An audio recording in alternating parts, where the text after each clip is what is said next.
అది నువ్వు ప్రభువుకు దూరంగా ఉన్నప్పుడు నీ దగ్గరకు సువార్త వచ్చింది. వింటున్నారమ్మా? ప్రభువుకు దూరంగా ఉన్నప్పుడు నీ దగ్గరకు సువార్త వచ్చింది. వారు ఈ మాటలు విని, ఆ సువార్త మాటలు వాళ్ళ దగ్గరకు వచ్చినాయి. వాళ్ళు ఏం పొందారు? మారు మనసు పొందారు. ఆ పొందిన మారు మనసు పేరేంటి? జీవార్థమైన మారు మనసు. అన్యులు పొందింది ఇది. తర్వాత ఇక ప్రతిరోజు నువ్వు జీవార్థమైన మారు మనసు పొందవు. ప్రతిరోజు జీవార్థమైన మారు మనసు పొందటానికి లేదు. నువ్వు చేయాల్సింది ఏమిటో తెలుసా? రక్షణార్థమ కొరింథీయులకు వ్రాసిన 2వ పత్రిక 7వ అధ్యాయం 10. దైవ చిత్తానుసారమైన దుఃఖము రక్షణార్థమైన మారు మనస్సును కలుగజేస్తుంది.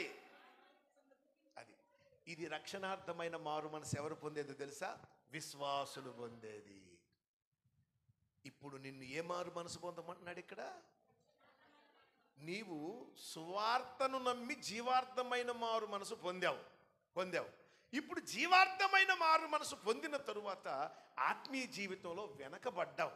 ఆత్మీయ జీవితంలో వెనకబడిన తరువాత ఇప్పుడు నిన్నేమంటున్నాడు తెలుసా? ఆయన నీవు రక్షణార్థమైన మారు మనసు పొంది సువార్తను నమ్ము. ఇది equation. This is the equation. రక్షణార్థమైన మారు మనసు పొందుతున్నారా విశ్వాసుడు? సంఘంలో వాళ్ళు పొందే మారు మనసు పేరు రక్షణార్థమైన మారు మనస్సు. అన్యజనులు పొందే మారు మనసు పేరు అది. నేను రెఫరెన్స్లు కూడా చూపించాను మీకు. అపోస్తలుల కార్యం 7:18, కొరింథీయులకు రాసిన 2వ పత్రిక 7వ అధ్యాయం 10వ వచనం 1. ఇవి మొత్తం ఇవి మారు మనసులు 2. ఇప్పుడు జీవార్థమైన మారు మనసు పొందటానికి సువార్తే మొదట నీ దగ్గరకు వచ్చింది, అవునా? ఇప్పుడు రక్షణార్థమైన మారు మనసు పొందటానికి ముందు నువ్వే మారు మనసు పొందాలి. రక్షణార్థమైన మారు మనసు కొరకు చేసిన ప్రార్థనే త్రాహిమాం క్రీస్తునాథ. ఆయన విశ్వాసి రాసిన పాట అది. అయ్యా నేను యోగ్యుణ్ణి కాదయ్యా, అయ్యా నేను పాత్రుణ్ణి కాదయ్యా. ముల్తాన్ రాగమ్మా.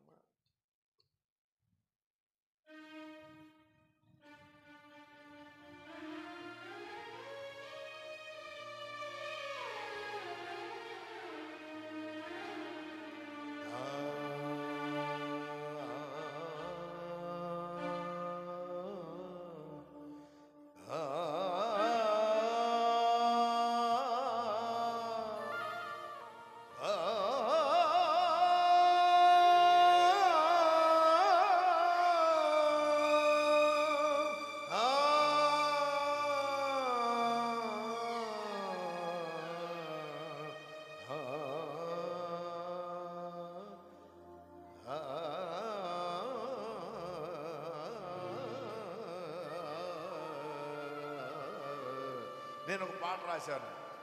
ఆ పాటలో నన్ను నేనే విమర్శించుకుంటూ రాశాను. పాత్రుడను కానయ్యా నీ సేవకు, యోగ్యుడను కానయ్యా ఈ పదవికి, పాత్రుడను కానయ్యా నీ సేవకు, యోగ్యుడను కానయ్యా ఈ పదవికి, పాత్రుడను కానయ్యా నీ సేవకు, యోగ్యుడను కానయ్యా ఈ పదవికి.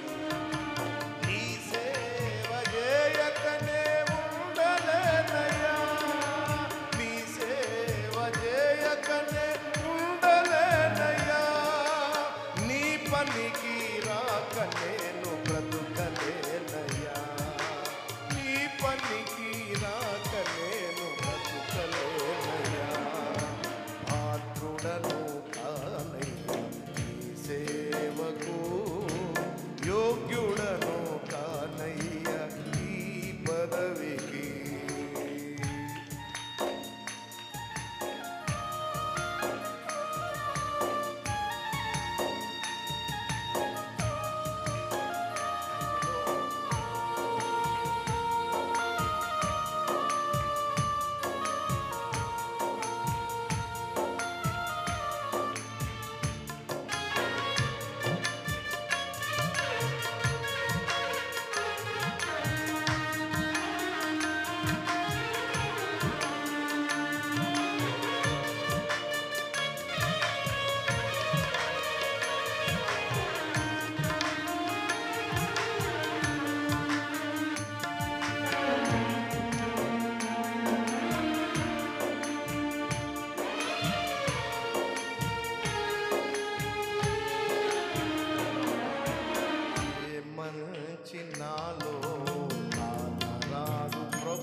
భక్త పౌలు సాక్ష్యం నాలో స్థిరపరచుము.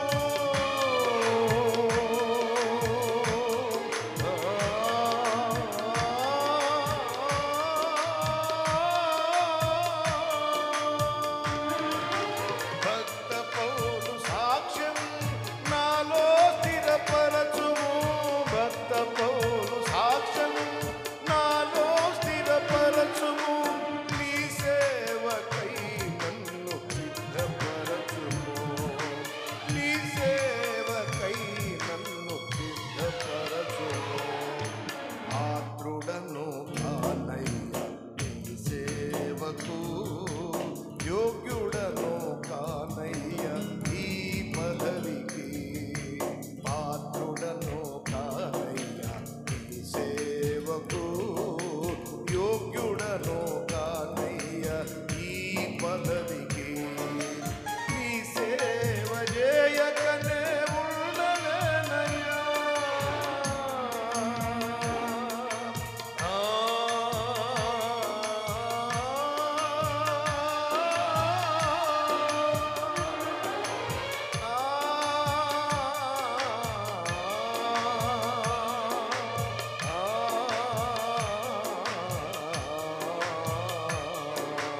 నీ సేవ చేయకనే ఉండలేనయ్యా. నీ సేవ చేయకనే ఉండలేనయ్యా. నీ పనికి రాక నేను బ్రతుకలేనయ్యా. నీ పనికి రాక నేను బ్రతుకలేనయ్యా. ఆత్రుడను కానయ్యా నీ సేవకు, యోగ్యుడను కానయ్యా ఈ పదవికి.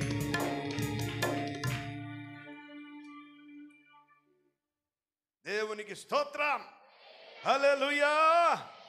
దేవుని బిడ్డలారా, అందరం బలహీనులమే. అందరూ బలహీనులమే. ఎప్పుడో పడతానే ఉంటాం. కానీ పడిన చోట ఉండొద్దు. లేవండి ఆడి నుంచి. పరిశుద్ధాత్మ దేవుని ద్వారా నీకు బుద్ధి కలిగినప్పుడు అక్కడ ఉండొద్దు ఇక. అడుండొద్దు ఇక. లేచి రావాలి. దాని మీద నీకు అసహ్యం కలగాలి. అసహ్యం కలగాలి. నీవు తిన్నది కడుపులో ఇమ్మన్నప్పుడు నీకు వాంతి కలుగుతుంది. ఆ వాంతి కలిగిన దాన్ని చూచి ఎవరైనా మళ్ళా ఆశిస్తారా? ఎంత అసహ్యం వేస్తుంది. అలాగే నీవు విడిచిపెట్టిన దాన్ని నీవు అసహించుకోవాలి. నీవు విడిచిపెట్టిన దాన్ని అసహించుకున్నప్పుడు దేవుడు నిన్ను ఆశీర్వదిస్తాడు. దేవుడు నిన్ను దీవిస్తాడు. దేవుడు నీ కుటుంబాన్ని హెచ్చిస్తాడు. దేవుని బిడ్డలారా, లోకం భయంకరమైంది.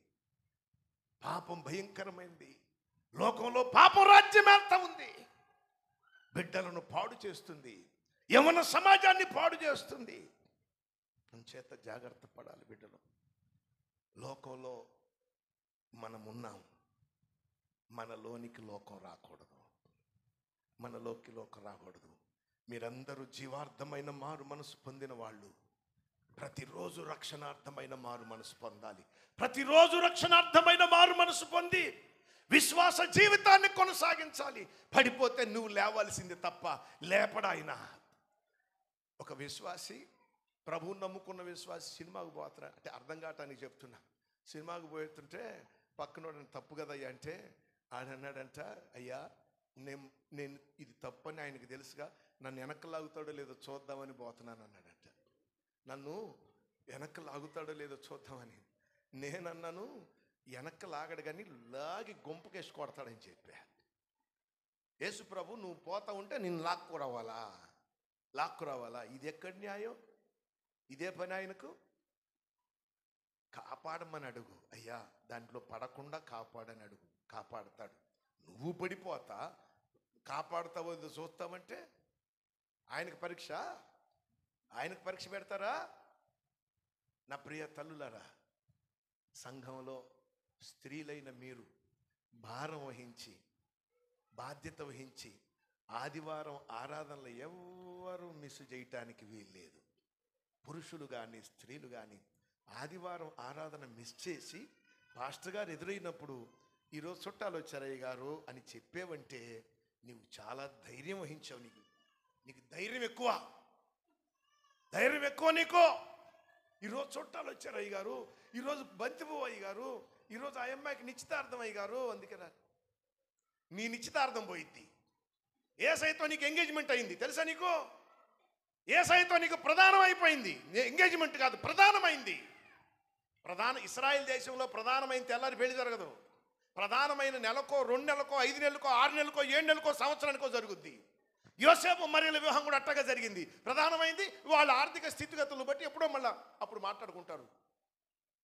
యేసయ్యకు నీకు ప్రధానమైంది, పెళ్లి కాల. పెళ్లి ఆడ జరిగిద్ది, మధ్యాకాశంలో జరిగిద్ది. మధ్యాకాశంలో పెళ్లి జరిగినప్పుడు ఈ మధ్యకాలంలో సర్పము తన కుయుక్తి చేత హవ్వను మోసపరిచినట్లు క్రీస్తు సరళతలో నుంచి మీరు ఎలాగైనా తొలగిపోతారేమోనన్న భయము నాకుంది అన్నాడు పౌలు.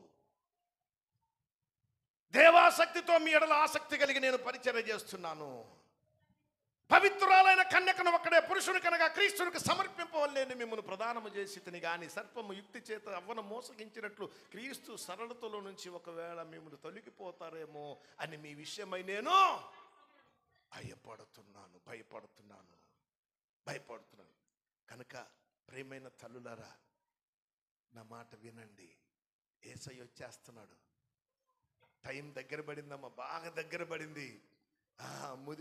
నా కొడుకు పెళ్ళి, నా మనవడిని ఎత్తుకో, ప్రభు అవకాశం ఇస్తే. కానీ అంత టయాలు లేవు, ఇంక ముది మనవళ్ళ చూస్తానికి లేవు. మా అయితే ఇంకో జనరేషన్ అంతే. దగ్గర పడింది, యేసయ్య వచ్చే టైం దగ్గర పడింది. వచ్చేస్తున్నాడు ఆయన. ప్రపంచంలో ఉన్న రాజకీయ రంగం అంతా సిద్ధమవుతా ఉంది యేసయ్య రాకనేకు. ప్రపంచ ఆర్థిక రంగం సిద్ధపడింది, ప్రపంచ మత వ్యవస్థ సిద్ధపడింది, ప్రపంచ సంఘం సిద్ధపడాలి. ఇశ్రాయేల్ దేశంలో ఉన్న కాల పరిస్థితులన్నీ సిద్ధపరచబడుతున్నాయి యేసయ్య రాకడ కోసం. సిద్ధపడింది ఏదో తెలుసా? నీవు నేనే సిద్ధపడటంలా. ఆయన ఎదుర్కోవాలి కదా. ఆర్భాటంతో, ప్రధాన దూత శబ్దంతో, దేవుని బోరతో పరలోకం నుంచి ప్రభు దిగి వచ్చినప్పుడు క్రీస్తునందుని మృతులైన వారు మొదట లేస్తే ఆ కాలంలో సజీవనంగా నిలిచి ఉండి మనము నిమిషంలో రెప్పపాటున్న మార్పు నుండి మహిమ మేఘమెక్కి మధ్యాకాశం ఎక్కి ఆయన దగ్గరికి వెళ్ళాలి కదా. మరి ఎక్కుతారా? అక్కడికి వెళ్ళొద్దా? ఏడే ఉంటారా? కొల్లూరు అంటేనే ఇష్టమా నీకు?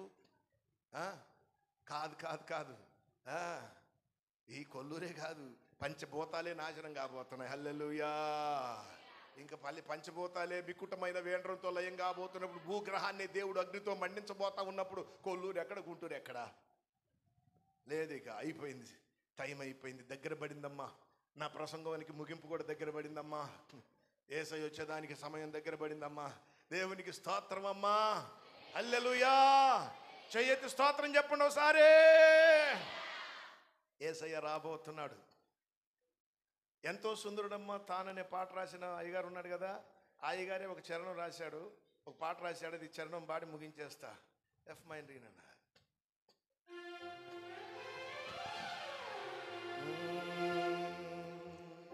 ఇందోడు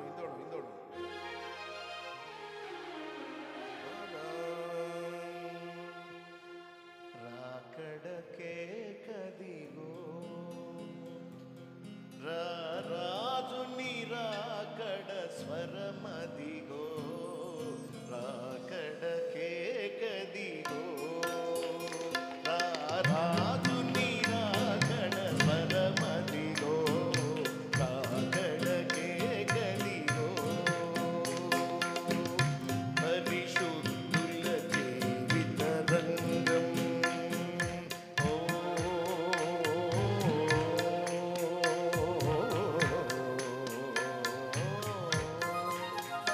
పరిశుద్ధుల జీవిత రంగం, పరిపూర్ణుల మేఘ తరంగం.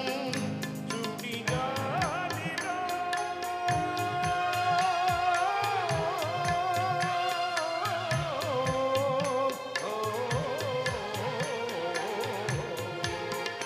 చుడిగాలిలో ఎగిరే ఓ సంగం, ఒడిగా చేరును యెరూషలేము, ఒడిగా చేరును యెరూషలేము.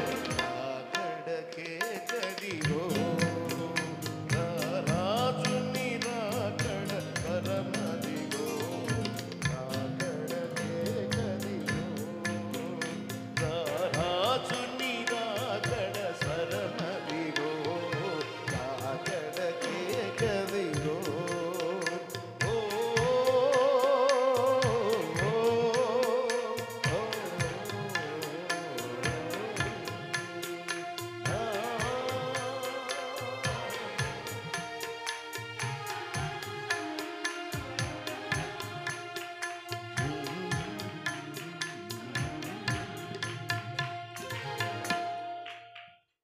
వచ్చేస్తున్నాడు. సంతోషం, ఆయన వస్తున్నాడంటే ఆయన వస్తున్నాడు సంతోషమైన. అప్పుడే రాబాక అయ్యా పెళ్ళి కుదిరింది రాబాక అన్నారా? అమ్మాయి పెళ్ళి అయిపోతే అప్పుడు నాకు బాధ్యత తీరిపోతే అప్పుడు రాయాను. అసలు బాధ్యత లేని బరువు లేని పోయే రోజు అయితే అమ్మాయి పెళ్ళి రేపు అన్నంగా ఇలా రాకుండా వచ్చిన వెళ్ళిపోతా అయిపోయినట్టేగా. అమ్మాయికి ఆ కష్టాలు అనేది అయిపోయినట్టే. దేవునికి స్తోత్రం, హల్లెలూయా. యేసయ్య రాబోతున్నాడు, ఖాయం ఇది. యేసయ్య వస్తాడు. చాలా మంది నమ్మటంలా, చాలాసార్లు చెప్తేగా చెప్తున్నారులే, మేము చాలా మాటలు విన్నాంలే. విన్నారు, దగ్గర పడింది ఇప్పుడు టైం దగ్గరకు వచ్చేసింది. దేవుని బిడ్డలారా, యుద్ధ రంగం ఎట్ట యుద్ధాలు 56 దేశాలు ప్రస్తుతం యుద్ధంలో ఉన్నాయి. ఉన్న 200 దేశాల్లో సుమారు 56 దేశాలు ఇప్పుడు యుద్ధాల మీద ఉన్నాయి. మన దేశం కూడా నిన్న మొన్నటిదాకా పాకిస్తాన్తో పోరు జరపలేదా? అట్లాగే సిద్ధం కాబోతుంది. ఇంకా అవినీతి పెరుగుతుంది, దుష్టత్వం పెరుగుతుంది, భ్రష్టత్వం పెరుగుతుంది. ఆఖరి మాట చెప్తున్నాను, భ్రష్టత్వం లోకంలో భ్రష్టత్వం కాదండి, మన మధ్య భ్రష్టత్వం పెరుగుతుంది. గుర్తుపెట్టుకోండి, అది నువ్వు కాకూడదు. సైతాన్ గాడు ఆ పని చేస్తాడు. ఎక్కడ వాడికి దొరకకుండా విశ్వాస జీవితంలో ముందుకు సాగిపోవాలని కోరుతూ నా మాట ముగిస్తున్నాను. దేవుడు మిమ్మల్ని దీవించునుగాక.